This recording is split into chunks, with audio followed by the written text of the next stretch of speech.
We know you will meet opposition.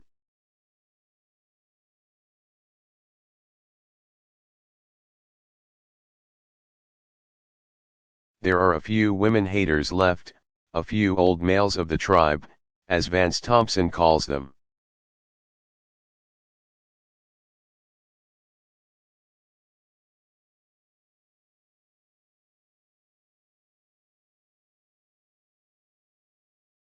Whose duty they believe it to be to keep women in the places they have carefully picked out for them.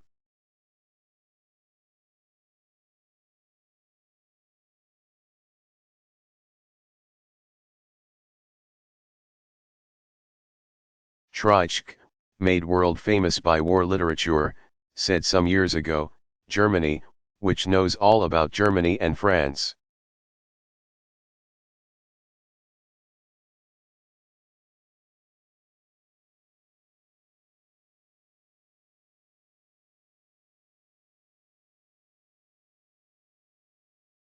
Knows far better what is good for Alsace-Lorraine than that miserable people can possibly know.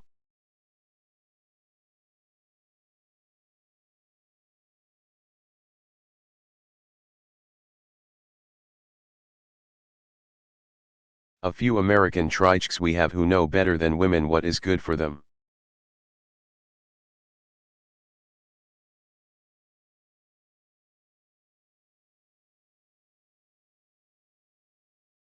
There are women, too, with slave souls and clinging vines for backbones.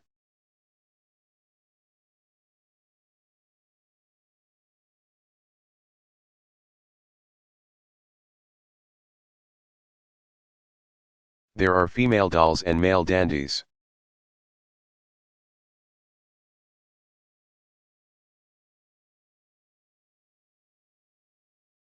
But the world does not wait for such as these.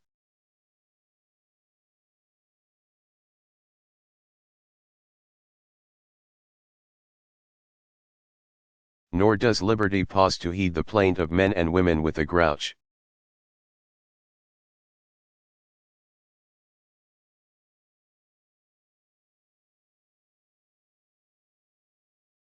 She does not wait for those who have a special interest to serve.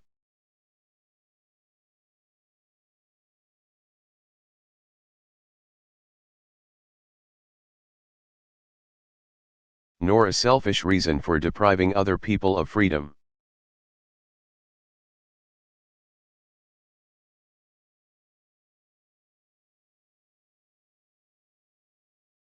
Holding her torch aloft, liberty is pointing the way onward and upward and saying to America, come.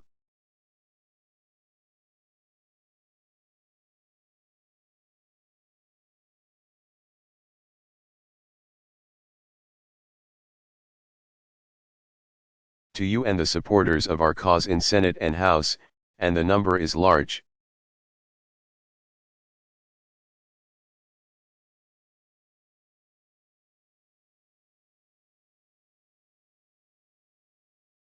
The suffragists of the nation express their grateful thanks.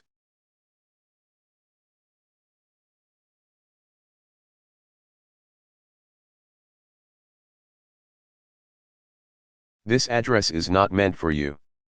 We are more truly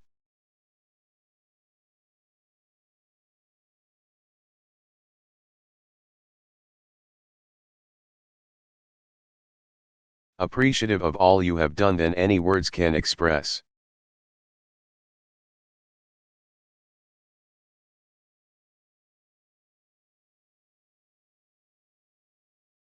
We ask you to make a last, hard fight for the amendment during the present session.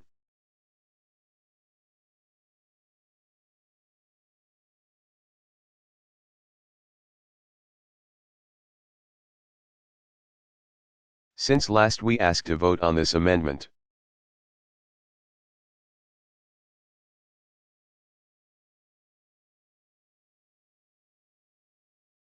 Your position has been fortified by the addition to suffrage territory of Great Britain, Canada, and New York.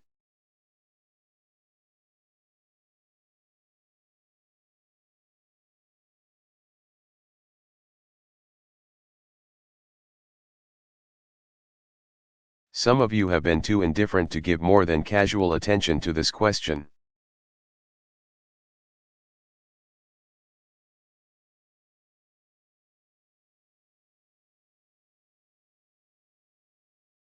It is worthy of your immediate consideration.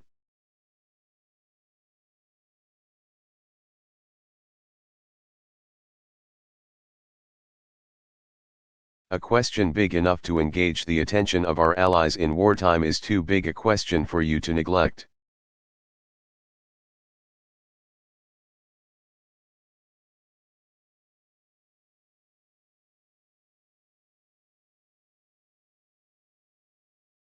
Some of you have grown old in party service.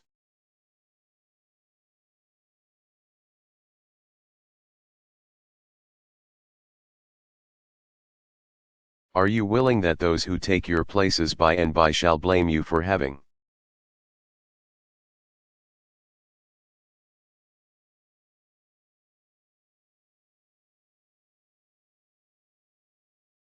failed to keep pace with the world and thus having lost for them a party advantage?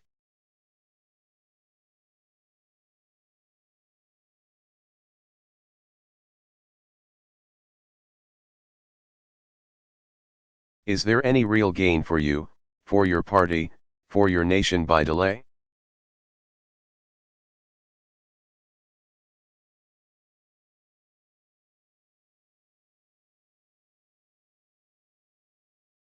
Do you want to drive the progressive men and women out of your party?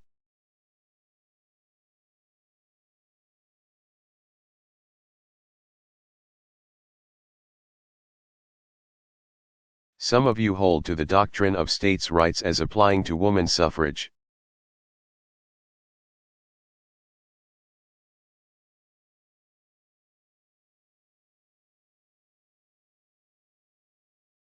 Adherence to that theory will keep the United States far behind all other democratic nations upon this question.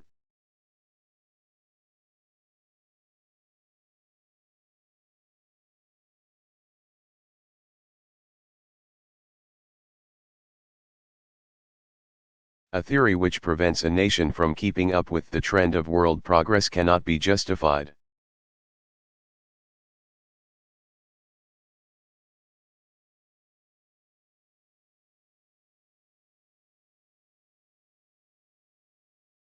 Gentlemen, we hereby petition you, our only designated representatives.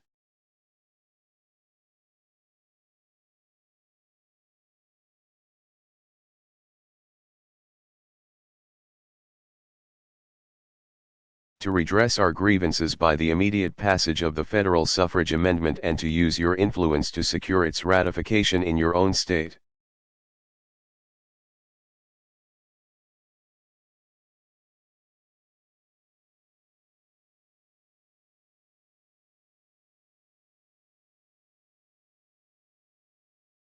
In order that the women of our nation may be endowed with political freedom before the next presidential election.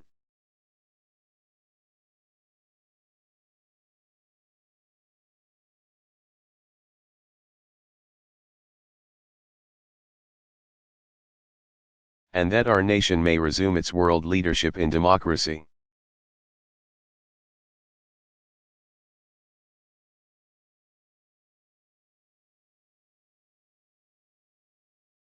Woman suffrage is coming, you know it.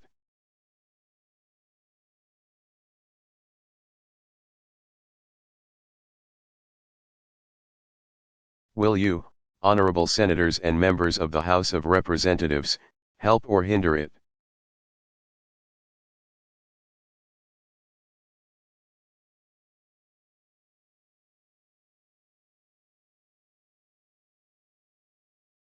Carrie Chapman Catt.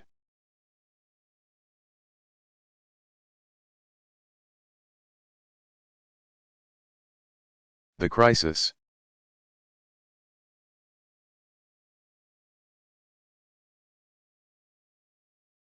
Delivered September 7, 1916.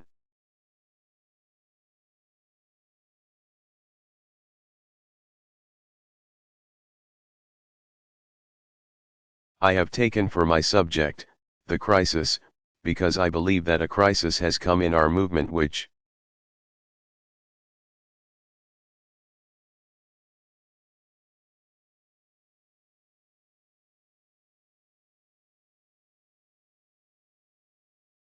if recognized and the opportunity seized with vigor, enthusiasm, and will,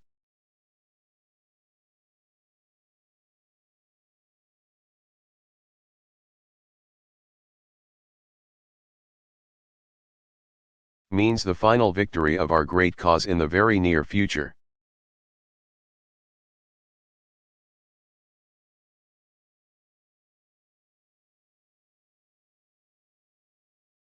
I am aware that some suffragists do not share this belief. They see no signs nor symptoms today which were not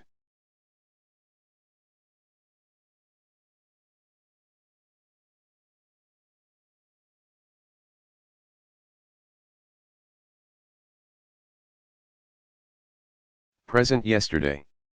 No manifestations in the year 1916 which differ significantly from those in the year 1910. To them,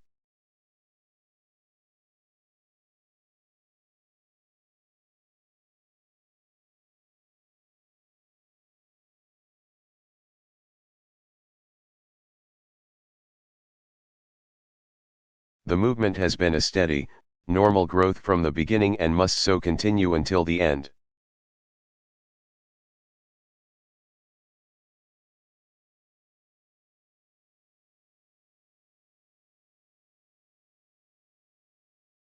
I can only defend my claim with the plea that it is better to imagine a crisis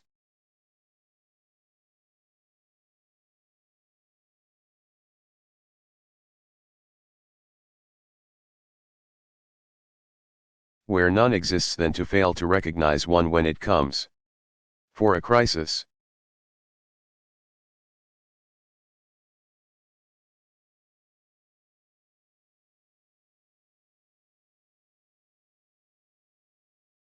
is a culmination of events which calls for new considerations and new decisions.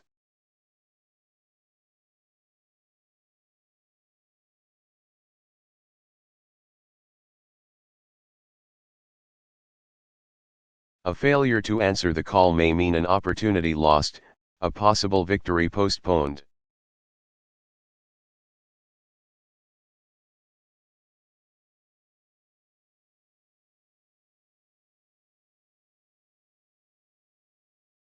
The object of the life of an organized movement is to secure its aim.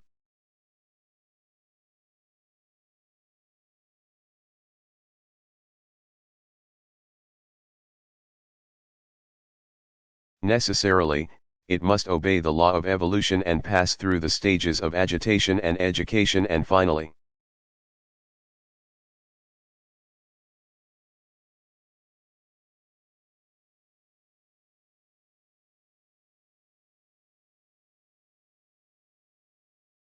through the stage of realization.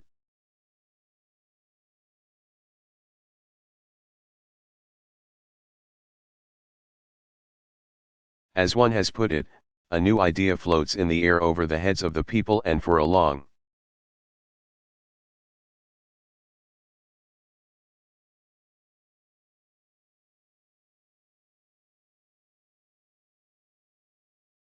indefinite period evades their understanding but, by and by, when through familiarity,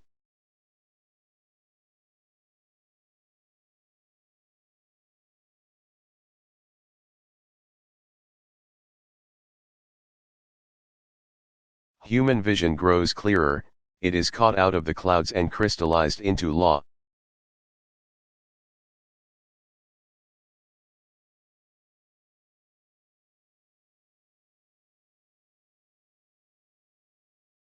Such a period comes to every movement and is its crisis.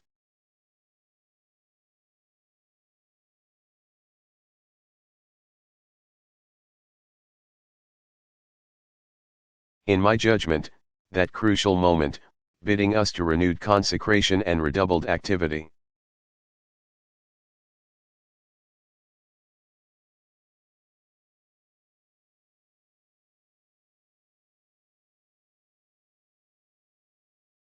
Has come to our cause.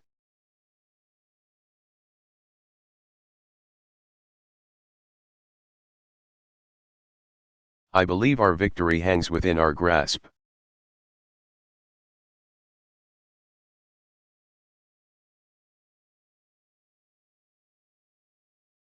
Inviting us to pluck it out of the clouds and establish it among the good things of the world.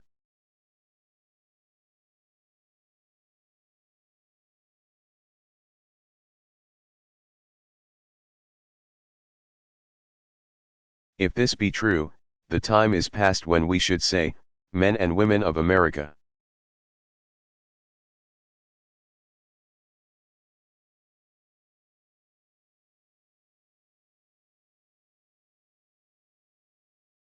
Look upon that wonderful idea up there.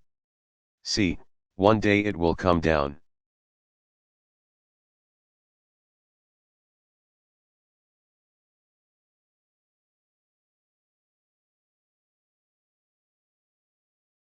Instead, the time has come to shout aloud in every city, village, and hamlet.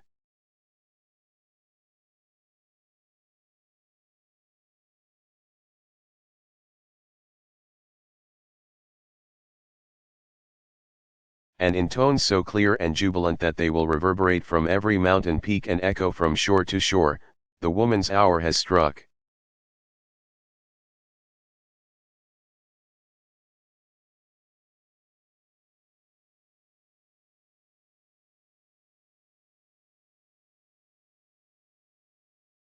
Suppose suffragists as a whole do not believe a crisis has come.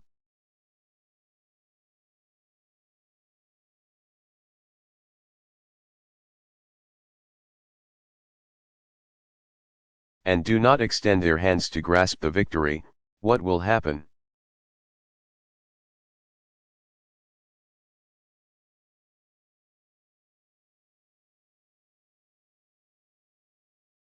Why, we shall all continue to work and our cause will continue to hang.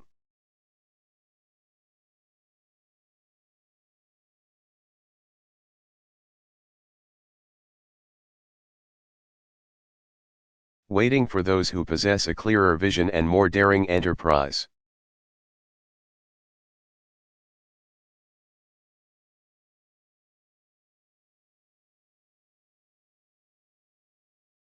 On the other hand, suppose we reach out with united earnestness and determination to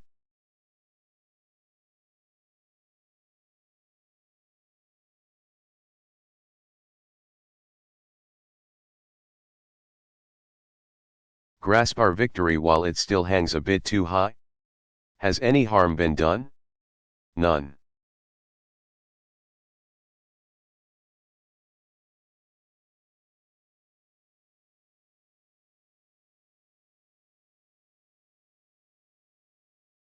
Therefore, fellow suffragists, I invite your attention to the signs which point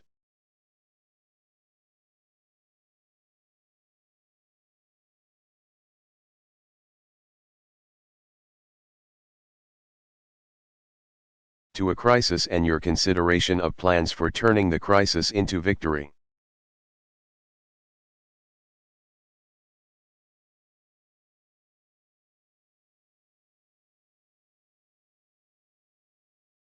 First, we are passing through a world crisis.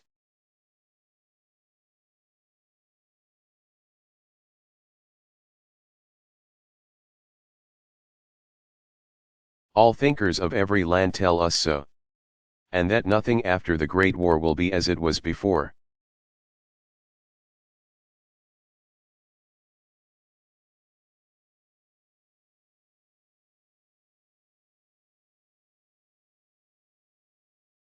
Those who profess to know, claim that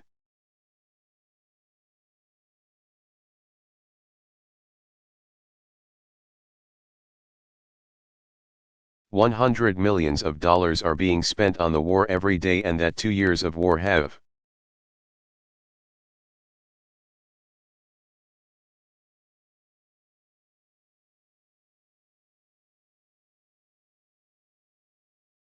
cost 50 billions of dollars or 10 times more than the total expense of the American Civil War.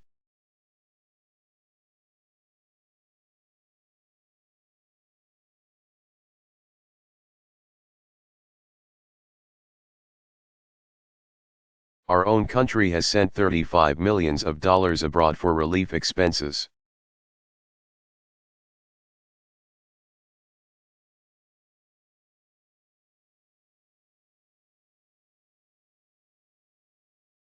Were there no other effects to come from the world's war, the transfer of such unthinkably vast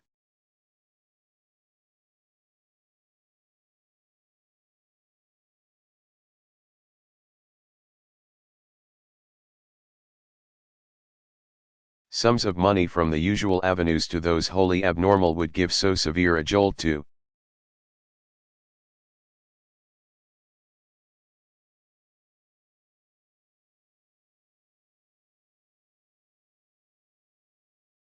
organized society that it would vibrate around the world and bring untold changes in its wake.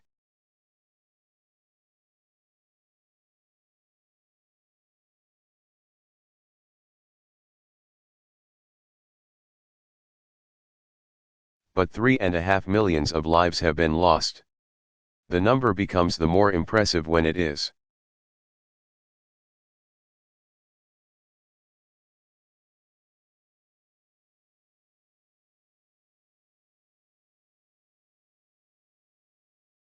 remembered that the entire population of the American colonies was little more than 3.5 million.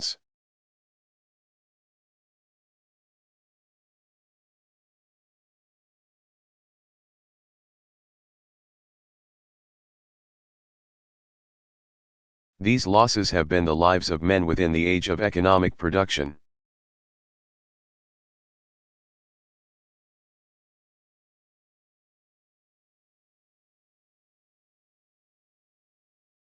They have been taken abruptly from the normal business of the world and every human activity from that of the humblest.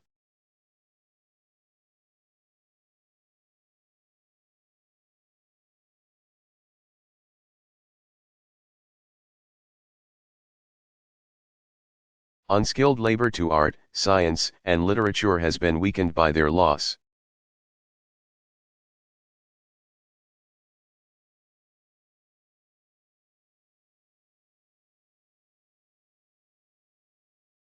Millions of other men will go to their homes, blind,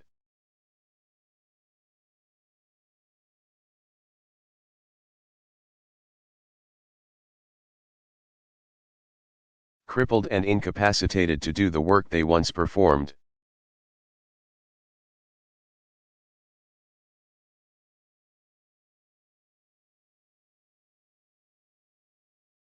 The stability of human institutions has never before suffered so tremendous a shock.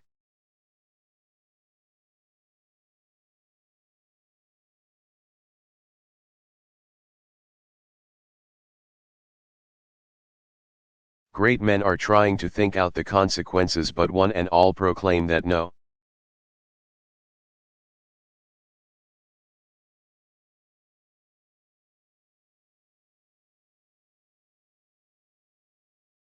Imagination can find color or form bold enough to paint the picture of the world after the war.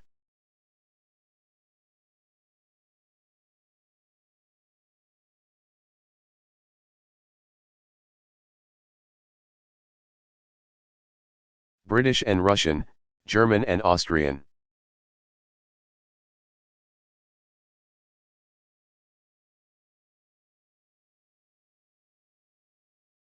French and Italian agree that it will lead to social and political revolution throughout the entire world.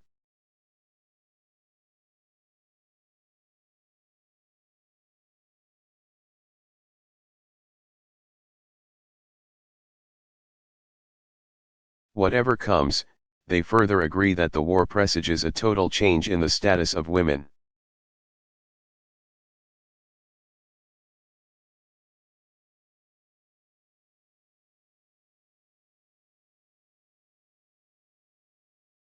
A simple-minded man in West Virginia, when addressed upon the subject of woman suffrage in that state,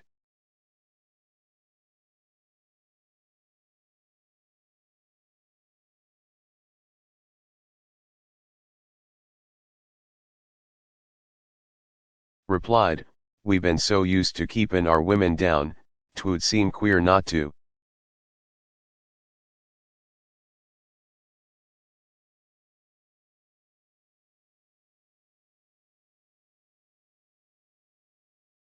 He expressed what greater men feel but do not say.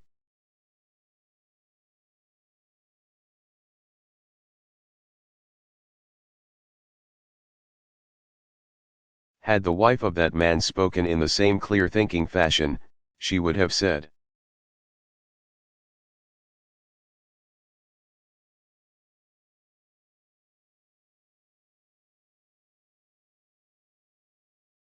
"We women have been so used to being kept down that it would seem strange to get up.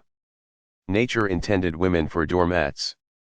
Had she so expressed herself?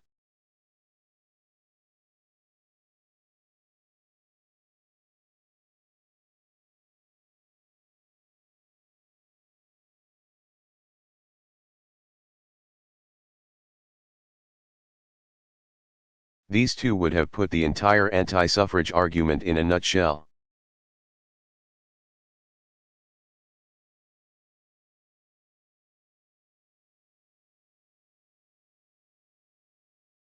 In Europe, from the polar circle to the Aegean Sea, women have risen as though to answer that argument.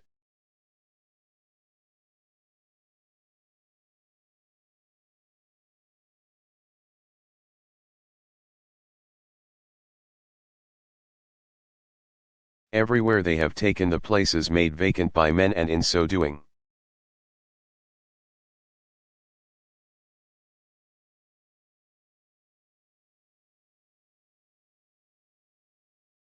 they have grown in self-respect and in the esteem of their respective nations.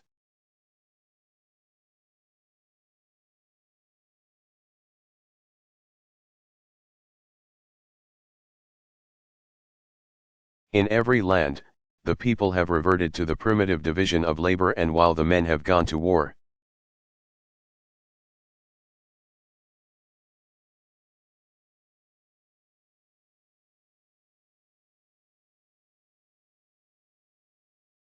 women have cultivated the fields in order that the army and nation may be fed.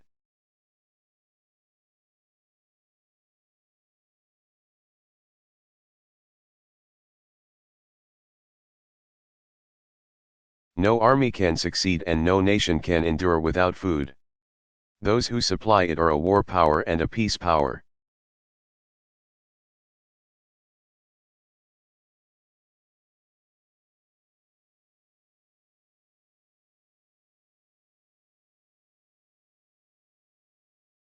Women by the thousands have knocked at the doors of munition factories and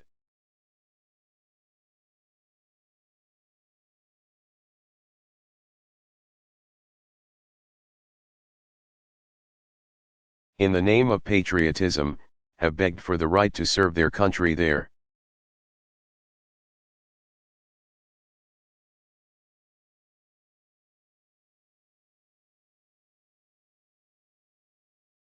Their services were accepted with hesitation, but the experiment once made, won reluctant but universal praise.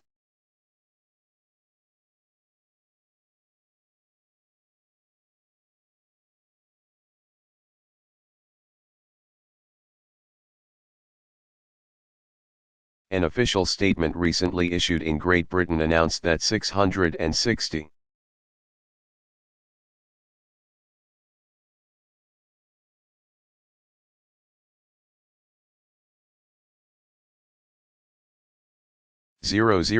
women were engaged in making munitions in that country alone.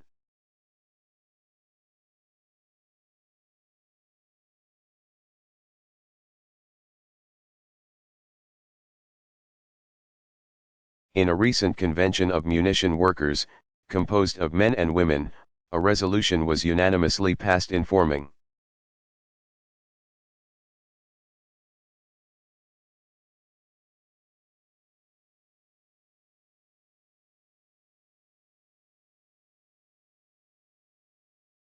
the government that they would forego vacations and holidays until the authorities announced that their munition